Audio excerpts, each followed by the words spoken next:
Welcome to day 22 22వ రోజు ధ్యానానికి స్వాగతం. నేటి అంశం సేవకుడైన రాజు, సేవక రాజు. ఈరోజు మన ఈ ధ్యాన ప్రయాణంలో ఒక అద్భుత సత్యం దగ్గరికి వస్తున్నాం. క్రిస్మస్ అంటే దేవుడు దిగివచ్చిన రోజని, ఆయన నిత్య కుమారుడైనప్పటికీ, ఆకాశ మహిమలో ఉన్నవాడైనప్పటికీ తనను తాను రిక్తునిగా చేసుకుని మనలాంటి మానవాళి కోసము ఆయన మానవ రూపం ధరించాడు.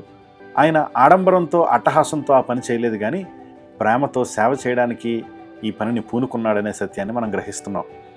ఈ మాటలు ఫిలిప్పీలకు రాసిన పత్రిక 2వ అధ్యాయము 5వ వచనం నుంచి 11వ వచనం వరకు రాయబడ్డాయి. ఈ వాక్యం మనకు ఒక పవిత్రమైన దిశానిర్దేశాన్ని, మార్గాన్ని చూపిస్తుంది. ఆయన వినయముగా దిగి వస్తే ఆయన మరణము వరకు విధేయుడయ్యాడన్న సత్యాన్ని, ఆ విధముగా వినయముగా దిగి వచ్చిన ఆయనను మరణము వరకు విధేయుడన్న సత్యాన్ని గ్రహించిన మనము, దేవుడు ఆయనను మహిమపరిచాడు. ఆయనని ఎంతగా మహిమపరిచాడంటే అన్ని నామములకు పైగా ఆయనను మహిమపరిచినట్లుగా మనం చూస్తాం. ఈ అడ్వెంట్ అదే హృదయాన్ని కలిగి ఉండమని మనల్ని ఆహ్వానిస్తుంది.